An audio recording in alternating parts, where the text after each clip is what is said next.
BFM Business et la CPME présentent Impact PME l'Hebdo avec Philippe Bloch.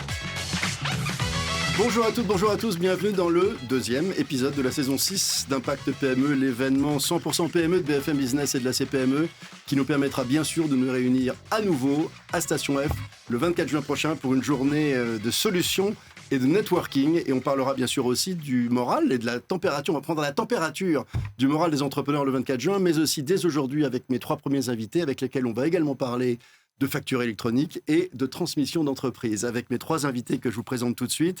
En premier lieu, Catherine Kérard. Bonjour Catherine. Bonjour Philippe. Catherine, vous êtes à la fois ici restauratrice avec plusieurs restaurants et présidente du groupement des hôteliers restaurateurs, le GHR. Oui. Responsabilité sociétale quasiment de défendre une profession magnifique. Absolument. Et un art français respecté dans le monde entier. À vos côtés, Tara Pétouin-Gawawi. Bonjour Tara. Bonjour Philippe. Vous êtes toute jeune ? Ouais. Votre père m'a dit non, j'aimerais que ce soit ma fille qui vienne, parce que vous avez repris à ses côtés une magnifique entreprise qui sont les bistrots pas parisiens et que vous allez nous raconter comment vous la développez aujourd'hui avec votre sœur. Exactement. Et puis vous, Damien Charrier, vous êtes président du Conseil national de l'Ordre des experts comptables, j'allais dire depuis peu de temps. Oui, ça fait 4 mois, c'est ça ? Ça fait 4 mois, absolument. Voilà. Racontez-nous, avec quel projet ? En général, on est élu sur des projets, en fait, et puis des ambitions et des contraintes aussi, des choses qui sont dans l'actualité. Absolument. Juste un mot sur la profession, c'est 22 000 experts comptables et on représente, et il y a 190 000 collaborateurs dans nos cabinets et 4 millions d'entreprises clientes. Voilà. Donc juste la profession résumée en 3 chiffres. TPE-PME, à l'évidence. Et TPE-PME, voilà, on est très très présents. Hein. C'est l'essentiel. Plein de projets de transformation, des projets qui ne sont pas des projets numériques, mais dans lesquels il y a du numérique, mais ce sont surtout des projets de transformation de notre profession et de l'environnement. Disons-en un mot, parce que je sais que vous voulez parler de facture électronique. On l'avait déjà fait l'an dernier. Je n'y comprends plus rien, vous allez me dire où on en est, est-ce que ça va vraiment nous tomber dessus, bien que ce ne soit pas tombé dessus, parce que c'est un vrai atout pour les entreprises, est-ce que vous allez nous dire, mais quels sont les autres enjeux du coup pour vous ?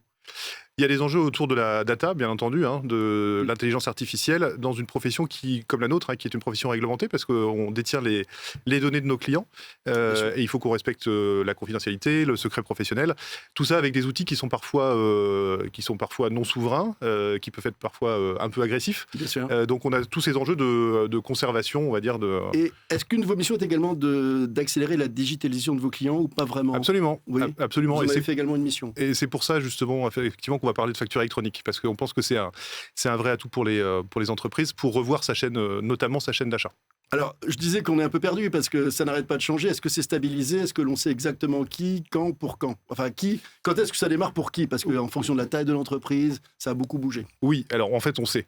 Ce calendrier, vous avez raison, il a beaucoup bougé. Il a été reporté 2 fois. Et depuis, effectivement, la semaine dernière et un vote de l'Assemblée nationale, il y a une tentative de report d'une année supplémentaire qui n'aurait pas forcément, de notre point de vue, apporté contre lequel vous avez fait du lobbying anti-report. Voilà, on a fait du lobbying anti-report. On a été entendu et je tiens à saluer le travail par la majorité des groupes parlementaires, puisque cet amendement de suppression du report, il a été adopté à une large majorité. D'accord. Et donc, qu'est-ce que dit la loi aujourd'hui ? C'est que l'entrée en vigueur pour toutes les entreprises en termes de réception, c'est le 1er septembre 2026. Toutes les entreprises. Toutes les entreprises. Et pour l'émission, ce sera le 1er septembre 2027. Ok. Alors, pourquoi est-ce que vous voulez reporter ? Parce qu'effectivement, les entrepreneurs disent encore un truc en plus sans bien comprendre en quoi ça va leur être utile pour le moment. Oui. Ils n'y voient qu'une forme de complexité, de coûts éventuels à cause de ces fameuses plateformes, etc. Donc, éclaircissent. Et je sens d'ailleurs que nos 2 entrepreneurs il y aura peut-être des questions. Rassurez-nous, en tant qu'entrepreneurs, pourquoi il faut le faire ? Alors, pourquoi il faut le faire ? Nous, on sait, c'est pas une réforme qui est faite pour les experts comptables, c'est simplement une réforme, je pense, d'intérêt général, qui va en fait organiser la collecte de l'information de manière différente, puisqu'aujourd'hui, on reçoit des factures par mail, on en reçoit en papier, il faut aller les chercher sur des plateformes. Demain, tout ça, c'est terminé. En fait, on aura une voie unique, puisque chaque entreprise devra choisir ce qu'on appelle une PDP, donc une plateforme de dématérialisation personnelle, qui sera son adresse en fait de réception de factures. Et sur ce marché des PDP, c'est un marché très concurrentiel aujourd'hui, puisqu'il y a à date 87 PDP qui sont immatriculés. Ils sont en train de s'immatriculer, de se créer, probablement etc. Une centaine. Payantes ou non payantes, disiez-vous ? Il y a peut-être une forme de gratuité qui arrive. Il y a toutes les offres, effectivement. Globalement, vous avez 2 fonctionnalités dans une PDP. Vous avez le tuyau. Et ce tuyau, soit il est gratuit, soit il est très peu cher. Et après, vous avez des fonctionnalités qui sont ajoutées en fait au PDP, par exemple sur de la facturage, des services qui sont souvent des services plutôt bancaires. Ou d'organisation du flux de factures, du bon à payer. Et ça, effectivement, c'est payant, mais ça a aussi une valeur ajoutée pour l'entreprise. Mais en fait, on avait votre la précédente présidente qui était là l'an dernier avec nous, qui nous disait il faut que les entrepreneurs comprennent que ça va baisser les délais de règlement, il y aura plus de fiabilité, moins d'erreurs, des échéances, des enjeux de compétitivité. Tous ces enjeux sont toujours d'actualité. C'est pour ça qu'il faut le faire. Parce que beaucoup de gens se disent, mais je fais déjà de l'électronique, j'envoie une facture en PDF à mes clients. C'est pas ça la facture électronique. C'est tout sauf ça la facture électronique. On peut en rajouter un, vous avez raison, c'est aussi plus sécurisé, puisque ce sera plus sécurisé d'envoyer une facture électronique que de l'envoyer aujourd'hui sur une plateforme qui est souvent, en fait, sur des plateformes qui ne sont pas des plateformes françaises. Donc, bien sûr, il y a tous ces enjeux-là. Et ça permettra aussi de mesurer le délai entre lequel on émet une facture et le moment où on est payé. Donc, on pourra objectivement connaître les délais de paiement. Et ça, aujourd'hui, on n'est pas capable de le faire. On sait que pour les TPE, les PME, la gestion de la trésorerie, du besoin en fonds de roulement, c'est un enjeu crucial. Notamment avec des payeurs qui sont parfois des payeurs publics. Qui ne sont pas les mieux d'ailleurs. Qui ne sont pas toujours les plus rapides. Et ça, demain, on pourra l'objectiver. Et vous avez d'ailleurs, on en dit justement 30 secondes, même pas, vous avez en train de créer un répertoire, un catalogue des PDP justement, pour faciliter l'accès justement à ces plateformes. Absolument. Quand j'ai reçu de mon expert comptable mon petit livret, vous l'avez je l'ai mis un peu de côté pour le moment, je ne vous cache pas, j'aurais peut-être pas dû. Vous aussi. Comment êtes-vous, mes amis Tara et Catherine, sur la facture électronique? Écoutez, nous, c'est dans notre petit groupe, c'est quelque chose qu'on étudie ardemment déjà depuis plus d'1 an, et c'est vrai que entre les propositions qui sont faites, qui sont parfois un peu onéreuses dans les mises à jour de nos logiciels informatiques, comptables et de facturation, c'est assez complexe. Donc effectivement, on compte aussi sur l'expert comptable pour nous ouvrir les chakras sur le sujet. Et vous, Tara, je rejoins Catherine. Notre besoin, c'est vraiment de la visibilité sur ce nouveau process, et surtout une fois qu'il est enclenché, qu'on s'assure que ça y est, on est bien parti dans le temps et qu'on n'aura plus toutes les lacunes qu'on a aujourd'hui avec des factures papier, des factures par email, comme vous le disiez. Alors parlez-nous de vous d'abord, Catherine. Catherine Kérard, vous êtes à la fois donc restauratrice en Normandie. Vous aviez démarré dans les Pays de la Loire. Pardonnez-moi.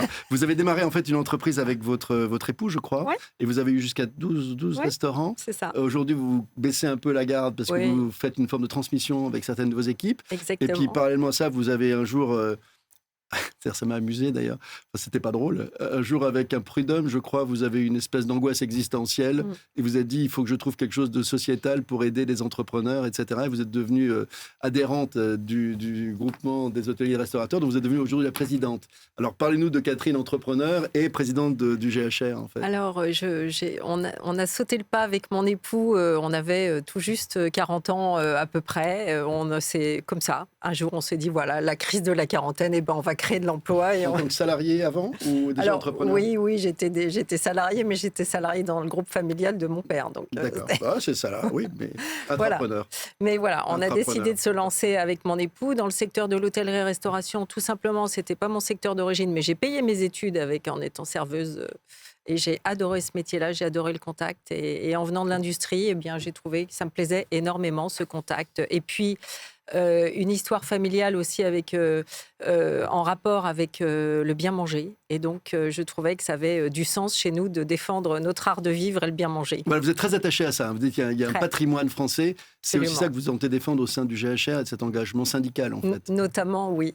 Énormément, parce que je pense que c'est vraiment même un enjeu mondial pour le tourisme, pour notre secteur d'activité. Non délocalisable, l'emploi? Non délocalisable, et des emplois et qui ne sont pas télétravaillables non plus. Je ne sais pas si c'est très français de le dire comme ça, mais en tout cas, chez nous, on est dans l'économie réelle. Versus le virtuel. Les deux sont importants, mais vous avez absolument raison. Absolument. Du coup, aujourd'hui, combien de restaurants reste-t-il? 8. Et combien de transmissions, justement, parce que j'aimerais qu'on évoque, et je crois, Damien, vous êtes d'accord, c'est un vrai enjeu, la transmission des TPE, PME, on va en parler ensemble. 3 actuellement en cours? Oui, 3 actuellement en cours. Qui fonctionnent comment? Écoutez, ça fonctionne plutôt pas trop mal. On a évidemment eu un coup d'arrêt avec la crise Covid et ça a un peu déstabilisé les jeunes repreneurs. Mais effectivement, oui, et il ne faut surtout pas baisser, mais il faut toujours être dans la proposition et surtout dans la formation. Et la situation actuelle qui est difficile, très. Est-ce qu'elle ralentit un peu les envies entrepreneuriales et est-ce qu'ils ont un peu plus peur de s'engager, de s'endetter, même si les taux baissent, mais malgré tout, il y a peu de visibilité en ce moment? Il y a peu de visibilité, il y a beaucoup de défaillances d'entreprises dans notre secteur d'activité, et pas que, il faut quand même le dire, malgré tout. Mais effectivement, devant cette incertitude, Tara le disait, politique parfois, de ce changement de rapport au travail, on a besoin de redynamiser et de montrer que finalement la PME est le fleuron de l'économie française. Absolument. Et la TPE également. Alors, autre entreprise familiale représentée aujourd'hui par sa jeune génération, avec vous, Tara Pétoin-Gawawi, c'est que vous avez toujours vécu en fait dans le milieu de l'hôtellerie, de la restauration. Racontez-nous avec votre père, Hakim, qui a eu commencé en fait la reprise d'un hôtel en Auvergne en 2006, puis la reprise de l'Escargot à Puteaux en 2010, dont il a fait un restaurant étoilé. C'est ça. Avant de basculer vers un concept qui cartonne en ce moment, les bistrots pas parisiens. On va parler de transmission, mais c'est vrai que je pense parler au nom de beaucoup d'enfants de restaurateurs et d'hôteliers. On a grandi là-dedans. C'est-à-dire que nous, quand mes parents ont repris un hôtel en Auvergne, on habitait au dernier étage de l'hôtel. Donc en fait, on a grandi là-dedans. Ensuite, on a bougé à Paris, plus précisément à Puteaux, quand mon père a repris le restaurant L'Escargot, qui était un bistrot un peu vieillissant, mais qui était une vraie institution locale. Donc en fait, on a grandi avec ces entreprises. En 2010, quand il reprend ce bistrot, c'est le début de ce qui est aujourd'hui très commun, mais qui est la bistronomie. Et donc, il y a une révélation là. Ouais, non, mais c'est ça. C'est ça qui va marcher à partir de maintenant. Exactement. On se dit, mais en fait, où sont les gens ? Ils sont dans les banlieues parce qu'ils ont eux aussi quitté Paris. Pour autant, ils ont encore du pouvoir d'achat. Et finalement, ce qu'ils veulent, c'est ne pas devoir retourner à Paris le soir en rentrant du travail et avoir une offre qui est de qualité, avec un entrée plat dessert qu'on a toujours voulu en dessous de 39 € et qu'on maintient aujourd'hui, 10 ans plus tard, dans tous les établissements en dessous de 39 €, dans des cadres qu'on a voulu travailler avec une jolie qualité de matériaux, une belle atmosphère. Et le concept du bistrot pas parisien était né. Exactement. C'est là où le concept du bistrot pas parisien. Voilà. L'emplacement en banlieue ouest, principalement. Alors nous, on venait de la banlieue ouest, donc exactement, Puteaux. Saper-les-Popettes. Saper-les-Popettes, 2013. Avec à ce moment-là un chef qui était un peu emblématique, qui sortait de Top Chef, qui était Norbert Tarrer. Et donc on se dit, ça y est, c'est bon, quand on fait les travaux du lieu, on fait sticker les façades avec marqué Norbert pose ses casseroles à Puteaux. Et ça y est, les bistrots parisiens démarraient.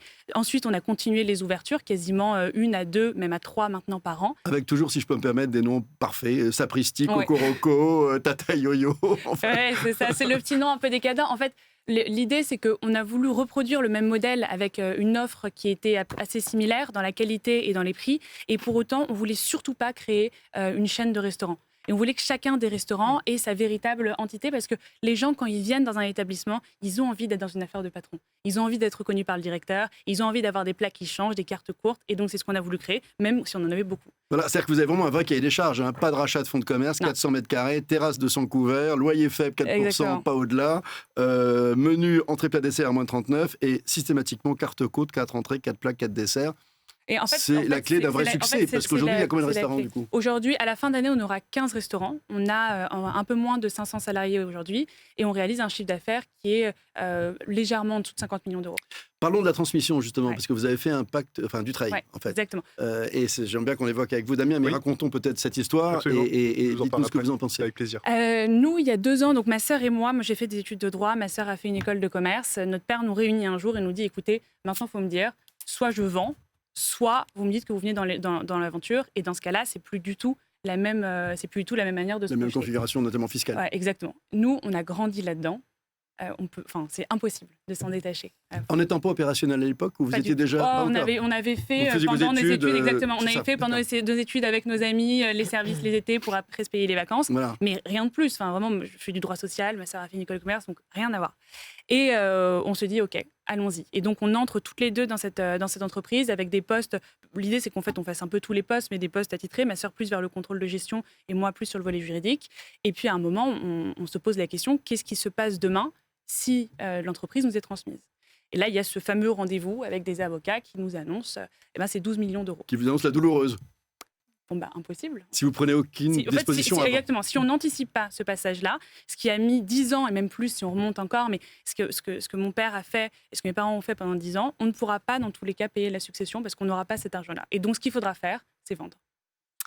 Donc, vous avez décidé d'un commun accord et dit on y va, on se lance. On se lance. Et donc, on lance un pacte du trail qui permet de nous donner la nue propriété des titres et d'alléger en réalité la valeur sur lesquelles on va calculer. Et puis vous vous engagez durablement dans l'aventure. On s'engage. Dans tous les cas, le pacte du trail impose la conservation de titres et nous, ça reste maintenant, ça devient de l'histoire de notre vie. C'est sûr. Alors, avant de faire réagir Catherine à la façon dont elle gère ces transitions de ses restaurants à elle, Damien, est-ce qu'on est sur un vrai sujet ? Est-ce qu'ils ont fait le bon choix ? Est-ce qu'il y a d'autres choix ? Alors, de manière évidente, oui. Je vous raconte juste une histoire. Bien sûr. Parce que Renaud Dutreil, que j'ai eu l'occasion de rencontrer, il dit lui-même en fait que c'est un des rares ministres dont le nom est devenu adjectivable, puisqu'en fait nous dans notre jargon technicien on dit que la holding elle est dutrayable, etc. Ah c'est vrai. Ouais, donc en fait ça a tellement bien marché parce qu'il a été missionné, il raconte ça très bien d'ailleurs, en 2003 par Jacques Chirac, et pour une raison simple et qui est toujours valable aujourd'hui en fait, c'est que il faut maintenir en fait les capitaux des entreprises familiales en France, notamment celles des ETI. Vous l'avez très bien dit en fait, avec cet exemple de fiscalité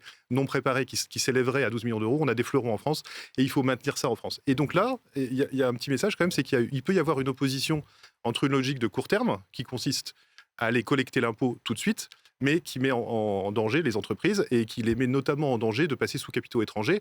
On parle quand même beaucoup, et c'est un des sujets qu'il aborde, de souveraineté aujourd'hui. Ça touche tous les pans de l'économie. Il faut vraiment se poser ces questions et pas uniquement sur une logique court-termiste. Donc évidemment, c'est le bon choix. Il y en a d'autres ou pas que le Dutreil, si dans une situation, quels que soient les montants, 12 millions ou 1 million ou 500 000 euros même. Ce que je comprends, c'est que là, ça a été bien réfléchi, puisqu'il y a à la fois du Dutreil, il y a à la fois du démembrement. Donc il y a une organisation de la transmission, mais qui est tout à fait légitime et qui permet justement que les capitaux soient employés à autre chose que de rembourser un emprunt qui servirait juste à payer la fiscalité. Mais vous évoquiez, Tara, au téléphone, le fait que parfois elle est mal vue, ce pacte. Vous disiez, les gens pensent que c'est encore un truc pour favoriser les riches. On entend souvent que c'est une niche qui favorisera encore les mêmes. Nous, il faut vraiment l'envisager comme une clé pour la pérennité économique de notre entreprise. On ouvre par an à peu près 3 établissements. Chaque établissement, c'est plus ou moins 50 salariés. Donc ça veut dire que chaque année de pérennité des bistrots parisiens, c'est 150 nouveaux emplois qui sont créés et autant de personnes qui sont formées. Et c'est vraiment une politique familiale, sociale qu'on inculque nous dans nos équipes. Sans cette certitude que l'entreprise allait durer parce qu'on allait pouvoir la reprendre, on n'aurait pas aujourd'hui les moyens de se projeter dans cette croissance. On parle de quoi, Damien Charrier, sur le nombre d'entreprises, notamment dans des entreprises de restauration comme les vôtres, mesdames, mais d'autres secteurs d'activité où la transmission est un enjeu majeur?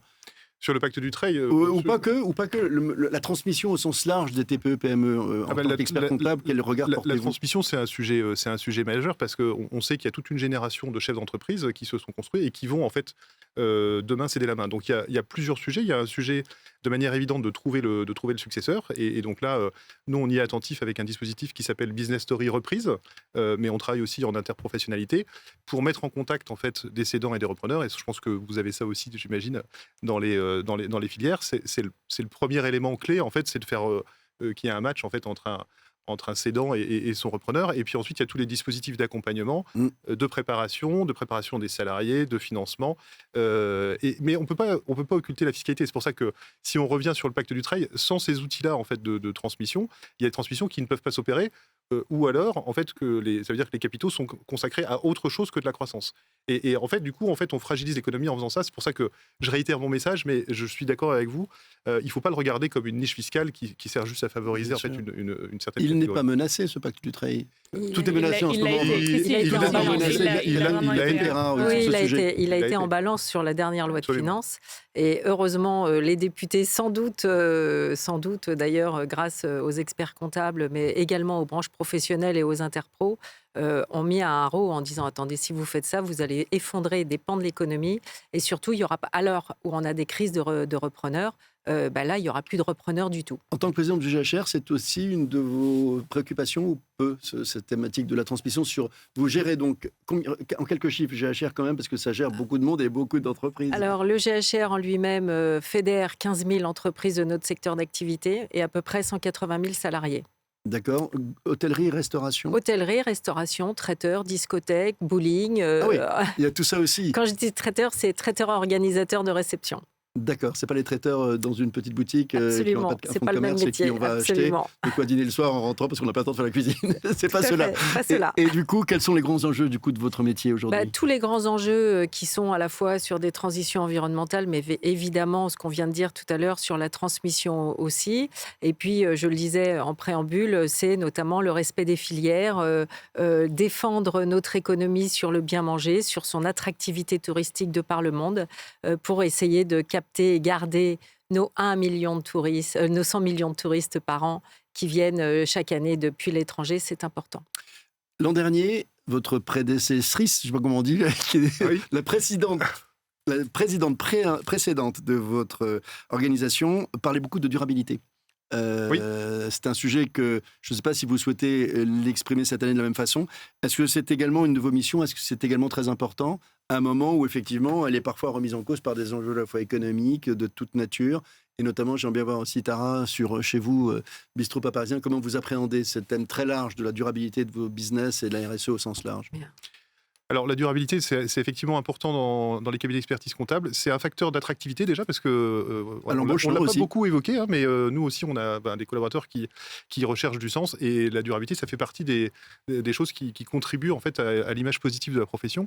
Et puis après on rapproche beaucoup en fait la comptabilité en fait de la matière financière et la comptabilité de ce qui est non financier, et donc notamment de la comptabilité carbone. Donc il y a des travaux, il y a des experts comptables qui sont passionnants, qui en parlent très très bien, qui font des mémoires sur le sujet en fait. Donc c'est un sujet qu'on a mis effectivement qu'on a mis au cœur au cœur de notre mandature. Alors même si effectivement vous avez vu qu'au niveau européen, c'est peut-être à ça que vous faisiez allusion. Je fais allusion à toutes les reculades américaines notamment, qui entraînent des reculades européennes derrière, etc., qui sont inquiétantes sur tous ces sujets. Mais je pense qu'on a un modèle français et que notre modèle, il faut le préserver. Alors ceci dit, effectivement, il ne faut pas faire des choses trop complexes qui deviennent inapplicables. Donc il y a eu des reports qui ont été notamment au niveau européen de certaines réglementations assez complexes, mais qu'il faut plutôt aménager en fait qu'annuler. En fait, on n'est pas obligé de suivre, me semble-t-il, le modèle américain sur tout ce qu'ils font. Et en ce moment, il vaut mieux pas. Voilà, personnellement, je préférais qu'on fasse l'inverse. Non, mais bien sûr. Voilà. Et donc, qu'on maintienne effectivement un cadre qui fait que, parce qu'en fait, la durabilité, c'est quoi? C'est simplement un cadre qui fait que on peut vivre ensemble dans la même société et en ayant une vision à long terme, en fait. Mais la conscience de cette durabilité, de cette exigence de la RSE croît, à votre avis, chez les entrepreneurs TPE dont vous suivez le quotidien? Alors, c'est pas forcément la préoccupation première, parce qu'il y a quand même un certain nombre de préoccupations qui sont économiques, de recrutement, de gestion de la crise, qui sont quand même successives. Mais je pense qu'effectivement, il y a une petite musique en toile de fond, et je pense que collectivement, il faut qu'on amène tout le monde vers ça, puisqu'en fait, c'est ce qui va faire durer nos organisations. C'est quand même un sujet qui me paraît important sur le long terme. Tara et Catherine, comment on arbitre entre tout ça? Vous avez acquiescé tout de suite quand j'ai entendu recrutement, il y a déjà tellement de choses à gérer ensemble en même temps. Oui, mais d'un autre côté, si on regarde la RSE au sens large, je pense qu'il y a un vrai pont direct entre le recrutement et l'impact social d'une entreprise, et surtout le poids social du travail. Le travail, c'est le premier vecteur d'intégration. Ça définit sur un bon nombre de sujets sa place dans la société, c'est sa contribution directe à l'impôt, aux différentes cotisations. Donc c'est un poids social très important. Nous, en tant qu'employeurs, notre pari, c'est de former nos équipes. On travaille sur des métiers qui sont... Vous avez une académie, je crois, d'ailleurs. Exactement. En fait, sur des métiers qui sont pénibles par nature, puisque c'est sur des horaires, forcément, du déjeuner, du soir, les week-ends, là où les gens profitent, vous les servez. Mais c'est aussi ce qui fait la beauté du métier. Ce qu'on demande à nos salariés et à nos candidats maintenant, c'est 2 choses. La ponctualité et la motivation. Et le reste, on en fait notre affaire. C'est-à-dire qu'aujourd'hui, on forme quasiment la moitié de nos équipes. Alors, sur les postes d'employés, de serveurs en restauration, de chefs de rang, et les premiers postes de cuisine, mais aussi sur nos directeurs qu'on forme maintenant pour qu'ils deviennent de véritables patrons de TPE. Parce que chacun des bistrots parisiens, c'est comme je vous disais, 50 salariés, et c'est un chiffre d'affaires qui va entre 4 et 8 millions d'euros. Donc en fait, il faut vraiment valoriser. Voilà, exactement. Il faut vraiment valoriser et former ces personnes-là aussi, leur donner les clés du succès pour qu'ils se comportent comme des patrons d'entreprise. Et donc ça passe forcément par une sensibilisation à tous les critères et notamment à notre politique d'embauche. C'est très très important. À l'heure, c'est marrant. À l'heure déjà, à l'heure est motivé. Motivé, c'est fréquent. À l'heure, c'est moins fréquent.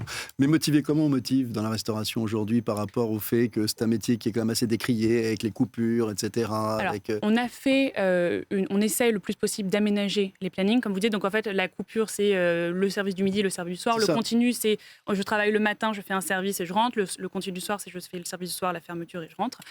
On ne peut pas forcément mettre l'ensemble de nos salariés en continu. C'est impossible avec le fonctionnement d'un restaurant. En revanche, on essaie le plus possible d'aménager les plannings, et ce qu'on leur garantit, c'est surtout les possibilités d'évolution en interne. Ouais.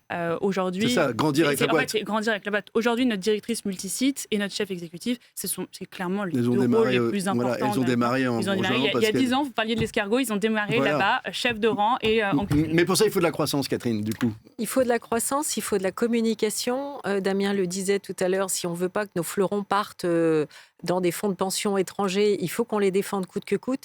On doit avoir une citoyenneté française par rapport justement à la préservation de nos entreprises. Et puis évidemment, Tara vient de bien l'expliquer, c'est la motivation des équipes. Quelle que soit la personne qui arrive, qu'elle soit handicapée ou pas, et en tout cas, on doit être capable de lui trouver la bonne place au bon endroit, au bon moment. Et ça, c'est fondamental. Et puis après, c'est tout cet écosystème, puisqu'on parle de brigade. Donc, c'est aussi cette espèce d'émulation de groupe qui est importante. C'est les valeurs qu'on défend à travers tout ça. Une toute dernière réponse en 30 secondes, Damien Charrier. Vous me laissez jusqu'à quand pour m'occuper vraiment de ma facture électronique ? Eh bien, vous avez jusqu'au... Alors, rapidement, il va falloir que vous choisissiez une PDP. Il faut que je me dépêche de choisir mon PDP, ma PDP. Avec votre expert comptable. Okay. J'insiste, en fait, on traite des factures depuis toujours. Donc, le réflexe naturel, c'est d'aller voir son expert comptable pour parler de ces sujets-là. On a des fiches sectorielles, donc j'en ai une sur la restauration, c'est même la fiche numéro 1, qui parle de la facture électronique. Voilà. Belle rencontre. Alors, j'en ai pas forcément pour les journalistes, mais on va y travailler. Voilà. Je ne fais pas que ça, donc ça peut m'intéresser aussi. C'est moins compliqué sur donc voilà, en fait, en tout cas sur tout un tas de sujets. Vous êtes prêts ? Et moi aussi, donc voilà, je m'y mets vraiment, vous aussi, mesdames. On va s'y mettre. Allez, on s'y met. Merci à tous les trois. Merci Damien Charrier, vous êtes le président du Conseil national de l'Ordre des experts comptables. Merci Catherine Kérard, vous êtes restauratrice, présidente notamment du GHR. Merci Tara Pétoin-Gawawi. Eric, comment dit-on ? On dit... vous avez dit tout à l'heure intra-entrepreneur ? Entrepreneur. Allez, nouvelle manager des Bistrots Parisiens avec sa sœur, et il faut vite qu'on vienne vous voir. C'est la fin de cette édition, le 2e épisode de la saison 6 d'Impact PME l'Hebdo. On se retrouve très vite le week-end prochain. Bon week-end, ciao. Impact PME l'Hebdo.